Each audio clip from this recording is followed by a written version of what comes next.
Hi there, this is Colleen from Keeping the Peace, and welcome back to another episode of Colleen Answers Your Questions. Today we're answering a question from Leo Contreras. I think I'm saying that correctly. His question comes in the down bar of episode 30 in this series about how often should I practice with range ammo versus carry ammo. And here's what he says. Colleen, could you mention some range drills to work on? When I go to the range, sometimes I come back and feel like I really didn't learn or improve on my shooting. I try to get to the range twice a month. That might have something to do with my inconsistency. I think I'm doing everything I'm supposed to, but I'm not getting the results that I'm looking for. Just can't pinpoint where I'm making my mistakes. My shots are mostly center and low about an inch. Other times I'm low and left. Thank you, and P.S. Do you think it's better to stay with one instructor? Or sometimes I hear that you should grip the gun this way or that, or stand like this or that. You know, sometimes it can mess you up, so thanks. So first, let me address the instructor question. I think it's good to take classes from a variety of different instructors and then take what works for you and pitch what doesn't. Sometimes it's going to be little nitpicky things that can be different from instructor to instructor. But I have found that training under a variety of people with kind of different thoughts on things have given me a wider, kind of like a wider variety of things to choose from to make what works for me. Because basically that's what it comes down to. What works for you, what makes you shoot well, what helps you fight well with your gun, okay? And I kind of like a variety. If I take a training course under someone that I'm not particularly impressed with, I might not go back. Okay, or if someone does something completely unsafe, I would probably just get up and leave. Okay, so, but you'll be able to tell whether it's a good instructor. You can do a lot of research on people too, or, you know, if they're on YouTube, watch their videos and see if you like their teaching style there first, and then go to one of their classes. That might be helpful for you. Okay, now to your main question. So it sounds like you're shooting twice a month. Well, I think that's good. I think you can make great progress shooting twice a month, about an hour each time. You can make great progress that way. That is consistent, whereas some people might go, you know, once every 6 months or something like that. Then you're not going to be able to make a lot of progress. But if you're shooting twice a month at the range and you're doing a little bit of dry fire at home, you're going to be able to make some progress. Here's where people have trouble. They'll just go put up a target, they'll go shoot 50 rounds, and then they'll be like, just doesn't look like what I want, you know. I would recommend shooting small increments. So if your gun has, let's say, 3 or 4 magazines, throw a little pile of ammo out there on the table, close your eyes and just load them into the magazines and not necessarily know how many are each one. Just kind of randomly do it. Place them there without looking at them and put one in your gun, rack around into the chamber, safety on if you have a safety. Okay. And then I would recommend putting up a very simple target like that. I just made this in 5 minutes. You can buy things that serve this purpose, but why do that? I just use some duct tape and a sharpie marker to make a line underneath just to make it visible for my eyes. And if I'm shooting low or low left, I'm going to work on keeping all of my rounds in this bar.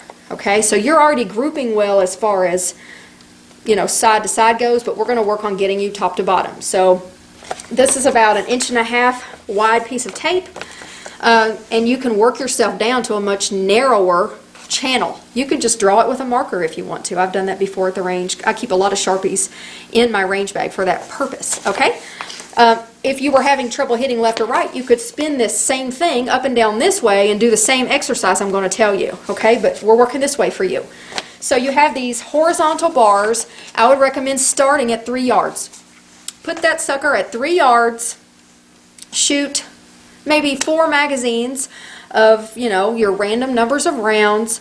Go ahead and do a good, you know, reload in between each one. So you're putting it up there, you're firing until you run empty, you're reloading, firing until you're empty, reloading, firing until you're empty, and then you've done your 4 magazines or your 3 magazines or how many ever you have. Pull your target back. Look what's happened, okay? And don't just blast them off, you know, concentrate on your trigger control, concentrate on your breathing, shooting at the bottom of your breath cycle, all these things that we've discussed in previous episodes, okay? And if you get most of them in this bar, but just maybe a couple below, try it again. Keep doing it at 3 yards until you're getting all of them in this narrow one. You can also divide this way so that you can do this 3 times on each tape, okay? So let's say you've done that. You've divided it. So you've gotten all of your rounds in this area. Now, move over to the next one and move it back to 4 yards. Do the exact same thing. Keep doing that until you're keeping them all in the tape, okay? If you get overly frustrated, go home and come back another day. Always leave the range when it's still fun. Don't leave ticked off at yourself, okay? Leave while you're still having fun. So let's just say, you know, you're gung-ho, you're ready for the challenge, and you've gotten it at 4 yards. Then move to the next block. Do it at 5 yards. So you kind of get the idea of what I'm talking about. You're honing in your group vertically, okay? And also horizontally, okay? If you said you were mostly low, sometimes low left. Low and low left are usually symptoms of anticipating recoil and milking. So those are the two things that you're trying to conquer in terms of shooter errors. And go slow with yourself. Start close. Encourage yourself by getting in there and then move it back a little bit. You might drop down and then work yourself till you're back up in there and then go back another yard. Keep doing that.